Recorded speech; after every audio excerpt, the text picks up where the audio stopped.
How we doing, Milwaukee? There we go. So, we had an event earlier today. Please take a seat, take a seat. We had an event earlier today at the Pfister Hotel in downtown Milwaukee. Beautiful place. Like, I gotta be honest, I had a little bit of PTSD because the last time that I was in that hotel was the 2024 RNC convention. And if y'all remember, I flew to Milwaukee the Monday morning that the RNC convention starts, and I get there, and I have no idea if I'm the VP nominee or not. So I get to my hotel, which is not the Pfister, it's at the other hotel for the RNC convention, and I get a phone call. Actually, it was a text message from Susie Wiles, who was the campaign manager in 2024, and the text message says, JD, you just missed a very important phone call. I'm like, oh no. So I call the President of the United States and I say, sir, I hear I missed an important phone call. And he said, JD, you did miss a very important phone call, and now I'm going to have to pick somebody else. And like, you know, my entire body clenches up. I'm like, is this real? And then at the same time, my 7-year-old, who's now 9, but at the time, my 7-year-old boy is talking to me about Pokemon cards. So I'm trying to talk to the President of the United States about becoming the vice presidential nominee. And meanwhile, my 7-year-old is talking to me about Charmander cards, and I have no idea what's going on. But so walking through the Pfister Hotel, I've got this like moment of remembrance of the moment where I almost missed the president's phone call. But here I am. It worked out. I'm the Vice President of the United States, thanks to you.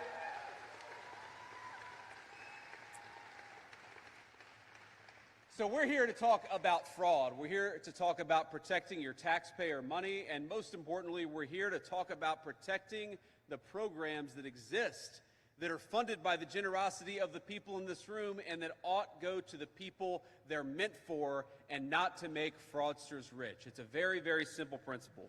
Now, there are a lot of people that I have to thank and make this work possible.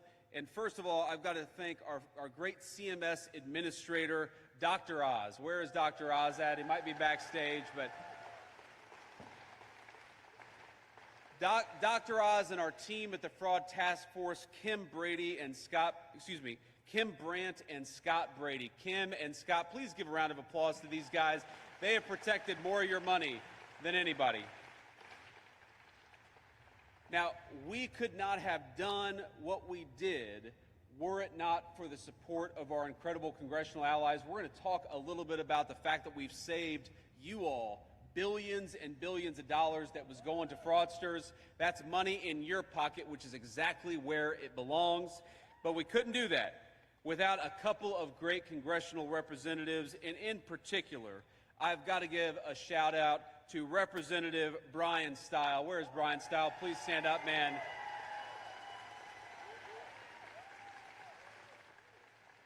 He has been a phenomenal champion for the state of Wisconsin. He has taken the fraud issue more seriously than anybody. So, Brian, thank you so much for what you're doing. I've also got to give a shout out to our great representative, Derek Van Orden. Derek, please stand up. Thank you for everything that you're doing.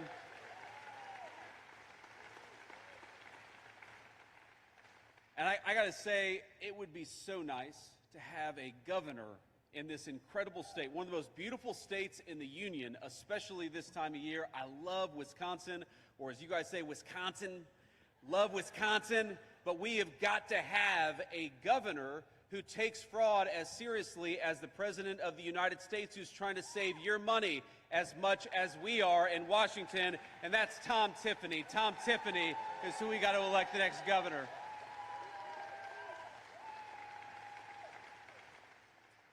And I also want to give a shout out to Representative Glenn Grothman. Where is Glenn at? Glenn, thank you for everything that you're doing. God bless you. And then Representative Tony Weed. Where is Tony at? Tony, thank you so much, man. So proud of you. And of course, he's a little far away from home, but our representative, or not yet a representative, runner up for North. Look, this, stand up. Good-looking guy, young guy, is going to make the next great congressman.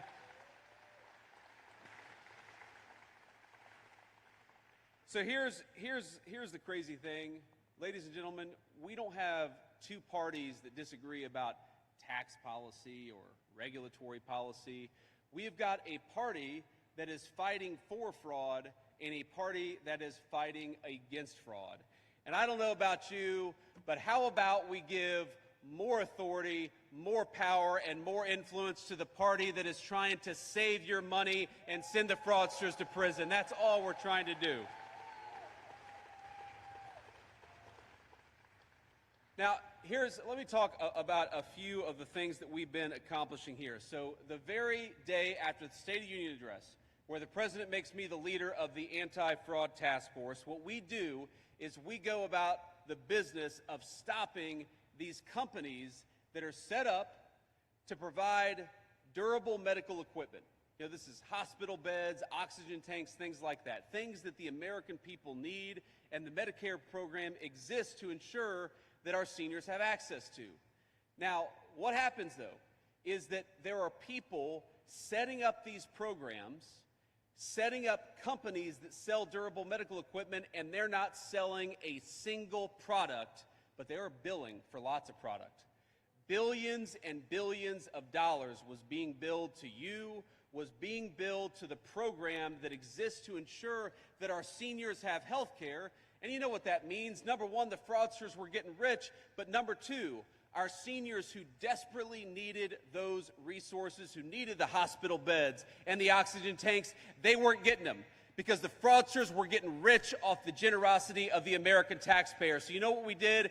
We came in and we said, we are not sanctioning a single one of these companies to defraud the American people. If you say that you're going to provide medical equipment to our seniors, we're going to confirm that you're actually delivering product before we pay a single one of those bills. And we save billions of dollars.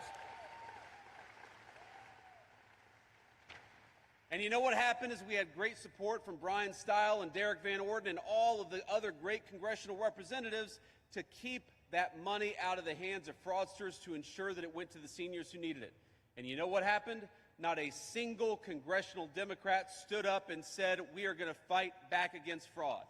And that's the problem with modern congressional Democrats. You know, I was raised by blue-collar Democrats. They were Christian, patriotic people, union steel workers who loved the United States of America. But my mama and papa, the people who raised me, they supported Democrats because they felt like the Democrats of 20, 30, 40 years ago had better policy.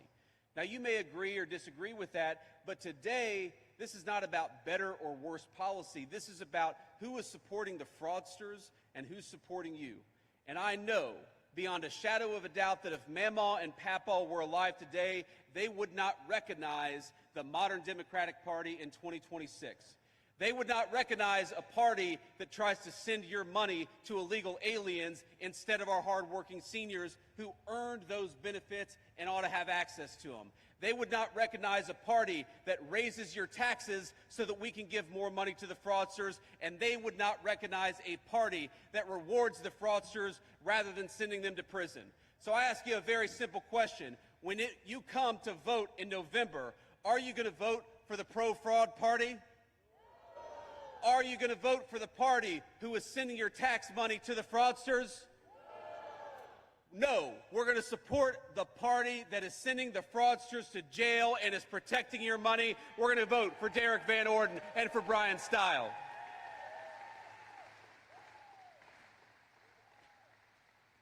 Now, I want to talk about another fraud crackdown, and this is almost hard to believe. But, you know, we have a program called the H-1B visa program. And this goes to show how broad-based the fraud task force is. We're fighting for your taxpayer money, but we're also making sure that fraudsters don't take advantage of these visa programs.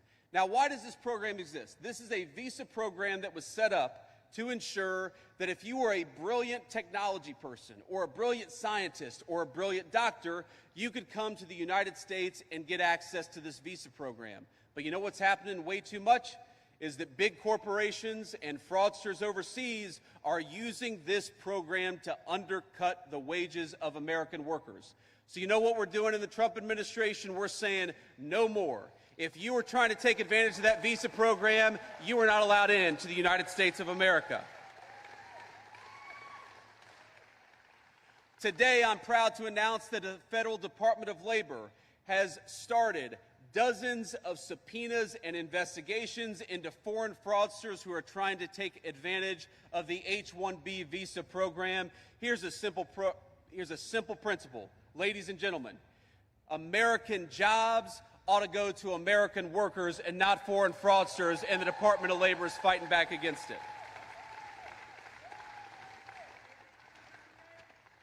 Now here, I want to talk about something else here. To my right, to your left. This is a program, again, there is so much fraud, or there was so much fraud in the federal government, we're taking it off of the books.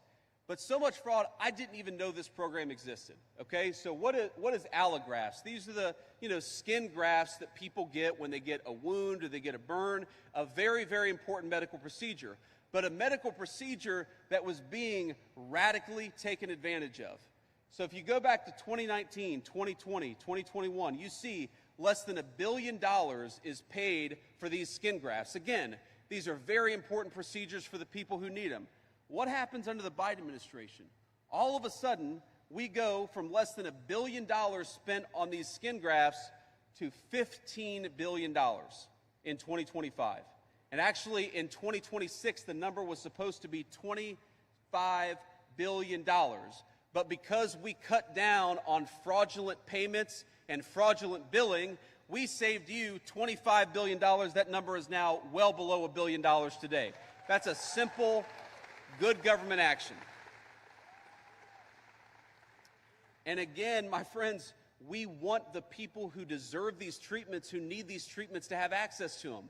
If we spend all your money giving these treatments to fraudsters instead of giving them to the people who need them, then those programs aren't going to exist anymore.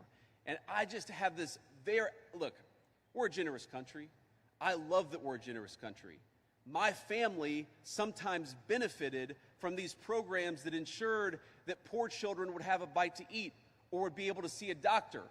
I sometimes had a meal because the American people were generous enough to say that we're not going to let our young American kids go hungry because their parents can't afford a bite to eat. I think that's an amazing, amazing thing about our great country, is we're generous enough to lend a helping hand to our fellow citizens in need.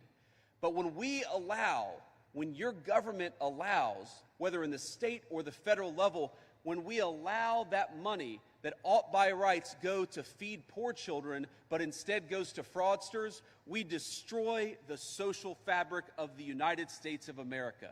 So what I take very seriously as your vice president, what Derek Van Orden and Brian Stile take very seriously as your congressional representatives, and what Donald Trump takes seriously as the President of the United States, is this sacred promise that it exists between the government of the United States and its citizens. That when you pay your tax dollars, it goes to the people who need it, not to the fraudsters, which is why we're throwing those fraudsters in prison. It's exactly where they belong.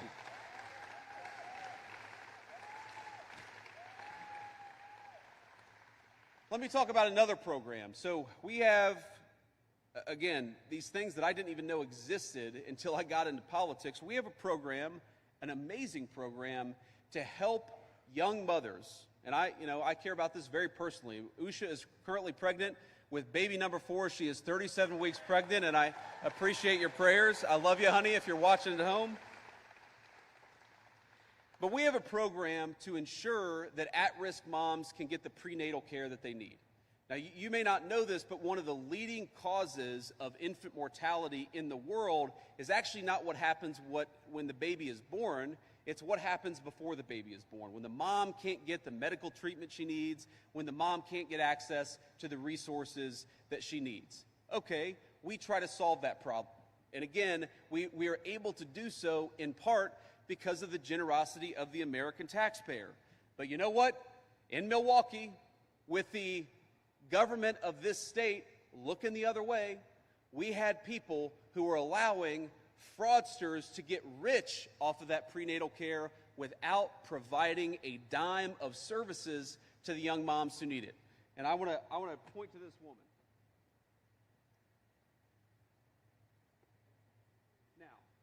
I want to be clear that the woman in the back did nothing wrong. But look at this woman in the front with the smug look and the Louis Vuitton bag. A woman who quite literally stole from young mothers who needed prenatal care, and the state of Wisconsin, ladies and gentlemen, had to scale down that program because of insufficient funds. So that this woman could go and buy a Louis Vuitton bag, there were young mothers in Wisconsin who did not get access to the prenatal care that they needed. That endangers the moms, that endangers the babies. And you know what? Derek Van Orden and Brian Stile fought against it, and the congressional Democrats that they go to work with every single day fought for it. So here's a simple question, here's a simple principle. If you fight to take money away from needy moms and give it to this woman and her Louis Vuitton bags, you should have your ass thrown the hell out of Washington, D.C. You don't belong there. You don't belong anywhere in a position of influence.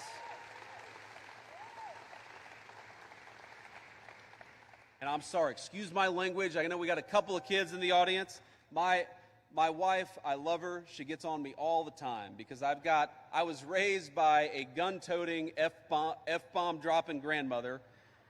And we've got an F-bomb dropping grandmother right over here, I can tell.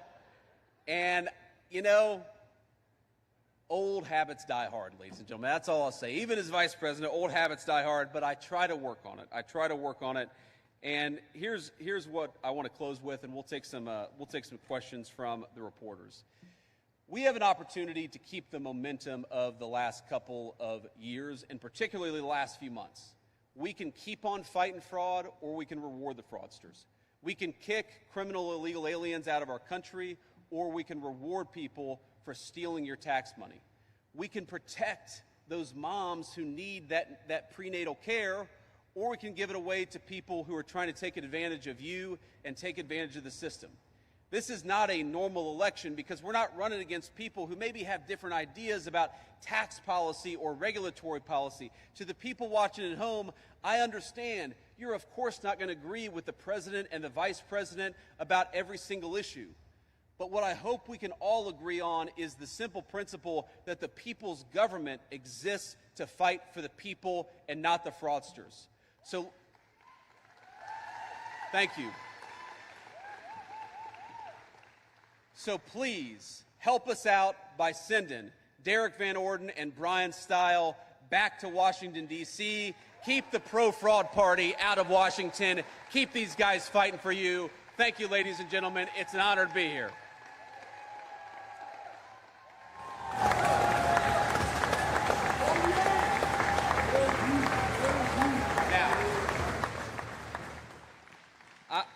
I'm going to take some questions here, but it's funny, you know, sometimes people call, I got to make sure it's not the president. He's over at NATO right now. Okay, it's not the president.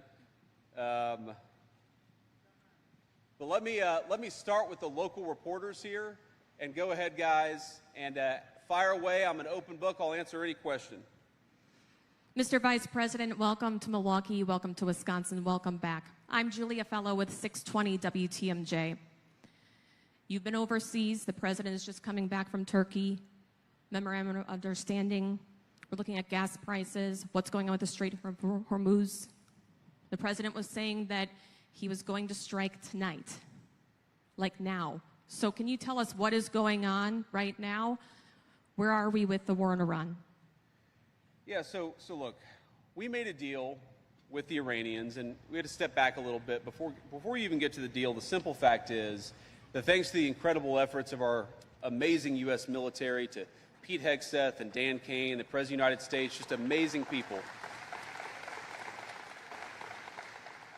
But most of all, thanks to the troops, we came into the situation with maximum leverage and maximum strength. Their nuclear program was destroyed. Their conventional military was destroyed. And you've got some people within the Iranian system who are saying, you know what? We want to change our relationship with the United States. We want to turn over a new leaf. And the president said, okay, we will sit down at the table and negotiate and see if the smart people in that system can take over from the crazy people. Well, here's the basic deal that we cut. The basic deal that we cut was, we'll lift our blockade if you stop shooting at ships. But if you shoot at ships, we are going to punch back, and we're going to punch back harder than ever before. That was the deal. They said they would stop shooting at ships, and what happened 24 hours ago? They started shooting at ships again. Now, they were good. They were well behaved for about a week, but then they started shooting at ships. So the deal is very simple. If they shoot at ships, we're going to knock the hell out of them, and it's that simple, and that's the basic way it's going to work.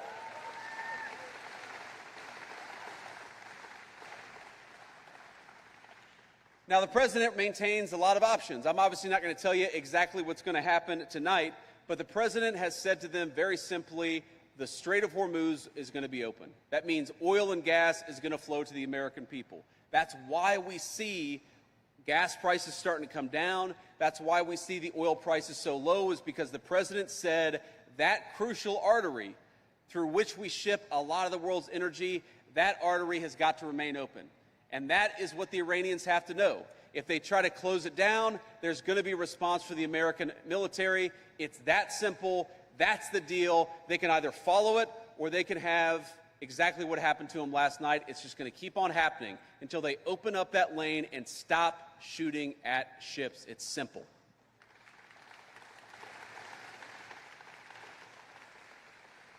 Next.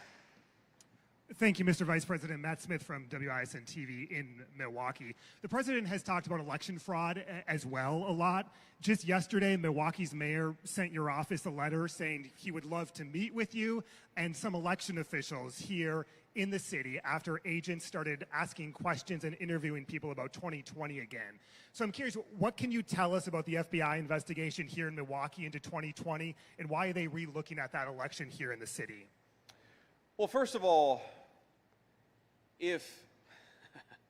I did get the letter from the mayor of Milwaukee, and he wants to meet, and he's welcome to come to Washington, D.C. I'll sit down and meet with him. We don't have time to meet with him today because we got to get back to Washington, but I'm happy to meet with him. I will say it was a little bit of he doth protest too much, because I came here to talk about financial fraud. I came here to talk about the fraud against our prenatal program for our young moms. And some guy sends me a letter, the mayor of Milwaukee, and says, we don't do any election fraud, we don't do any election fraud, we don't do any election fraud. And my response to that is, you know what, it kind of reminds me of like a couple weeks ago, I get home to the Naval Observatory, the nicest public housing anywhere in the United States of America, and my 6-year-old greets me, and I love my little boy, but he's a little mischievous, and he gives me a big hug. He says, Daddy, I'm glad you're home. I didn't steal any of the cookies. I said, that's interesting that you volunteered that when I wasn't even talking about that. Well, of course, he stole the cookies. So when I hear a guy protesting out of nowhere, I did not do any election fraud, I did not do any election fraud, it makes me wonder, why is that guy protesting so aggressively? It's a little odd.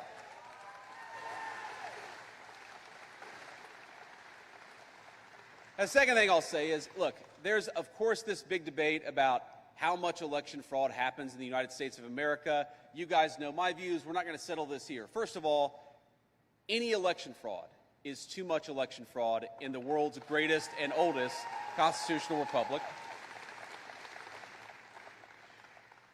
And number two, if Democrats want us to stop talking about election fraud, I make them a simple deal.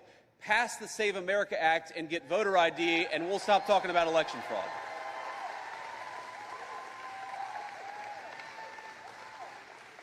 We are the only advanced democracy anywhere in the entire world that doesn't require you to show a voter ID to vote. It's simple. Just give us election integrity laws, give us voter ID, and then we will have the confidence to say to the American people there's no cheating. But when they say, number one, we don't want voter ID, and number two, there's not that much cheating in our elections, it's natural for all of us to say, not much cheating is still way too much cheating, so stop it and give the American people voter ID.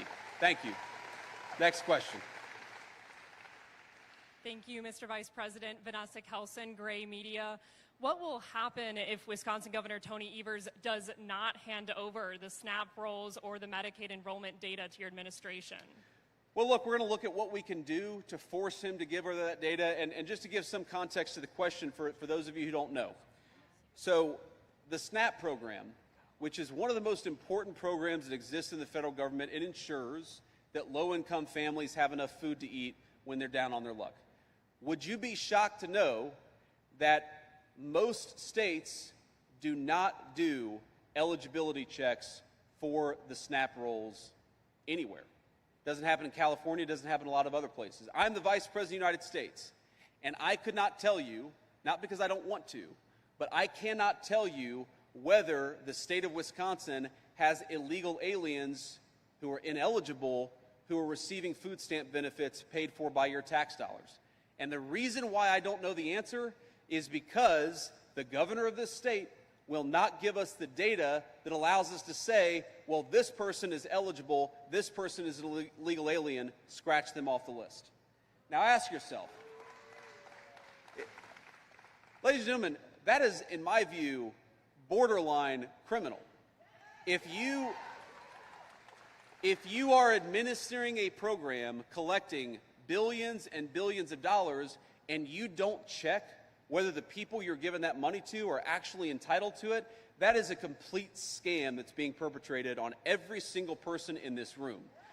So what we've asked the governor to do is just give us the data so that we can check whether you've got illegal aliens on your food stamp rolls, and he's saying absolutely not. And I think the only plausible explanation for that is that he cares more about protecting illegal aliens than he does the good citizens of Wisconsin. It's a scam, and it has to stop.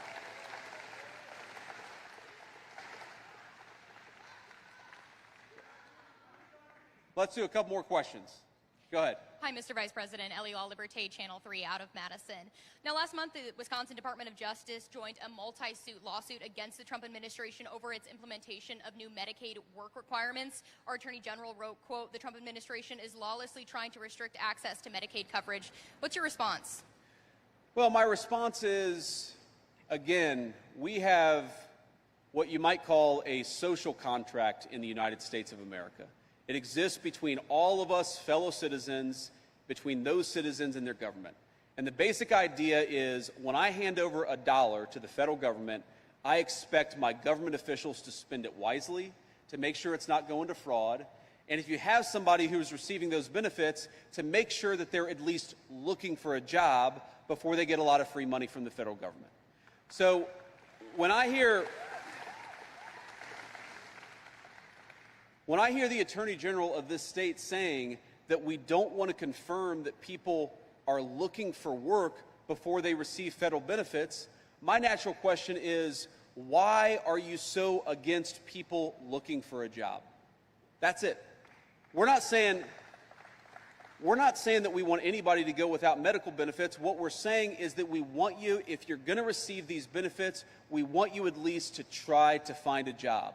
And I think in the same way that every single person in this room and every single tax-paying citizen of Wisconsin hands their money over to the government, it's totally reasonable for them to expect the beneficiaries of that money to at least be looking for work. That's the contract, and if you violate that contract, you shouldn't get a dime of federal money. Why don't we do one more question? Hi, I'm Mary Spicuzza with Milwaukee Journal-Sentinel newspaper. My coworker and I started investigating prenatal fraud here in Milwaukee almost a decade ago, and we noticed that state officials started investigating, federal officials, federal prosecutors. So two-part question, do you think because all those people came together, is that an example of people working together and doing what they're supposed to do? And what do you do now to make sure that the women and babies who are supposed to be getting help are actually getting help? Yeah, so first of all, the most important way to ensure that the people who deserve the help, who need the help, actually get it, is to cut down on the fraud. Because money doesn't grow on trees, and there are limited resources. This is one of the reasons why I personally care so much about fraud. I want to save every single one of you money, but I also want to ensure that when a young mom goes in to get some prenatal vitamins, and she can't afford them, she's able to get access to them because a fraudster hasn't taken advantage of that program. Part of what we're trying to do is to ensure that these programs exist for the next generation. Look, just take one of the biggest federal programs out there, Social Security. People pay into Social Security for their entire working lives. Every single day, or every 2 weeks, I should say, we get a paycheck, and we see on that paycheck the amount of money that is going to Social Security. I am worried that if we don't stop sending Social Security checks to illegal immigrants, the people who paid into it for their entire lives are never going to have access to that money. That's a scam. and it's totally unacceptable. So the most important thing we can do to ensure those benefits exist for the people who earned them is to make sure that the fraudsters don't get them, that the American people do.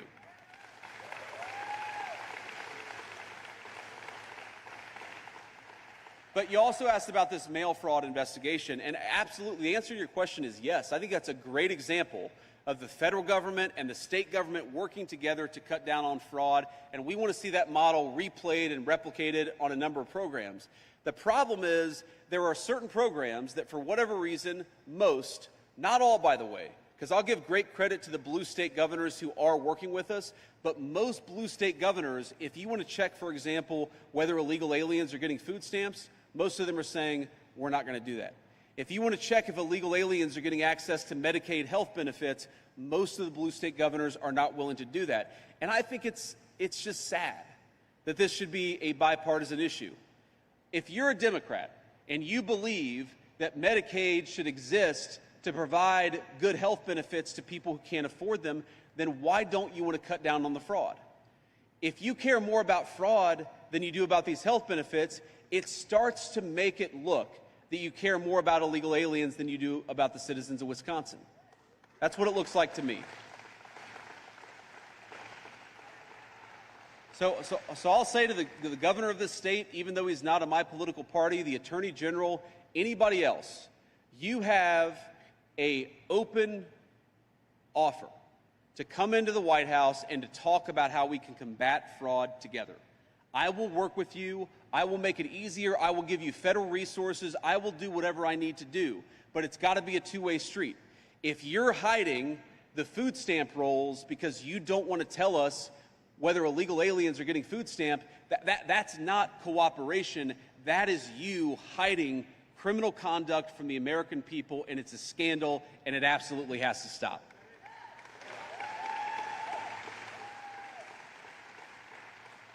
So let me just close here with an observation, and that's that, we're getting into election season, and you all obviously care a lot about politics, and sometimes in election season it starts to feel a little bit like red team and blue team. People look at the fundraising numbers, they read the media stories, they read the scandals, particularly in Maine, if you're into political scandals. Might I recommend a Google search on Graham Plattner? But we ought to remember that this is not red team versus blue team. This is about whether the American people get wise and honest political leadership or whether they are represented by a bunch of crazy people in their Congress. Every 2 years, the American people get to vote on who represents them in the United States Congress and the United States Senate. Every 2 years, we come together as a country and make this determination together. My pitch to the voters out there, especially the voters who haven't made up their minds, on Derek Van Orden, on Brian Stile, on all of our great congressional representatives, it's not that you're going to agree with us every single time. Because nobody, even a committed Republican, is not going to agree with me on every single issue. It's not that we're always going to see eye to eye. What I will tell you is that what separates Derek Van Orden, Brian Stile, and all these great congressional representatives from their Democrat counterparts is that right now the Democrats don't even pretend to be fighting for you.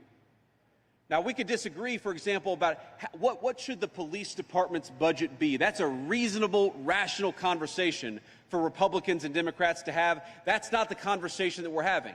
We're having the conversation about whether we support our police officers, which is what Republicans want to do, or whether we abolish police departments, which is what the Democrats are proposing to do.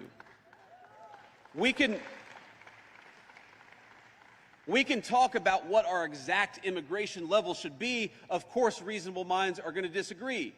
But that's not the debate that we're having. The Democrats that are running today are running on abolishing ICE and opening up the American southern border. We can disagree. We can disagree about tax policy and what the optimal tax rate should be. That's not what they're doing. The Democrats are running on confiscating your money and giving it to fraudsters and illegal aliens. They openly brag about fighting not for you, but fighting for some of the worst human beings that exist anywhere in the world. This is not a normal election. And so my request to you is not that you say that the vice president is right about every issue. My request to you is that you send people to Washington who are of good character and recognize that you are their boss. Not the fraudsters, not the illegal aliens, and not the bosses of the 21st century Democratic Party. There are a lot of Democrats out there, a lot of independents, and of course a lot of Republicans who look to Washington and don't recognize the congressional leadership of the Democratic Party in 2026. Well, I'd say to you, if you don't recognize that congressional leadership, you can join this movement.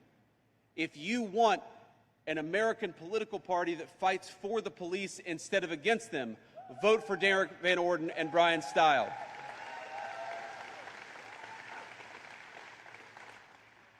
If an American political party that cuts your taxes instead of raising your taxes to give it to fraudsters, then you got to support Glenn Grothman and Tony Weed.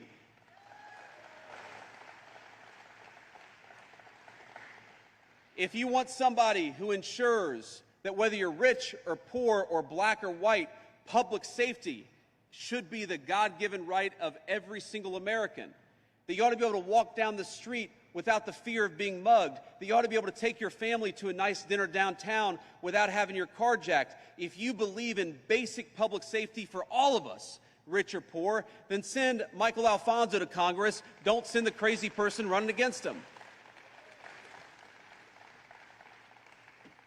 My point is that this is not a normal election of people who disagree about this or that issue. By and large, there are exceptions, of course, but by and large, the Democrats have thrown their lot in with the people who want to abolish the police, who want to open the border and want to give your money to fraudsters instead of moms who need it. Ladies and gentlemen, I have a simple request. When you go to the ballot in November, when you cast your vote, send us people to Washington, D.C. who fight for you, and send the crazy people back home where they belong. God bless you, and thank you for having me here in Milwaukee.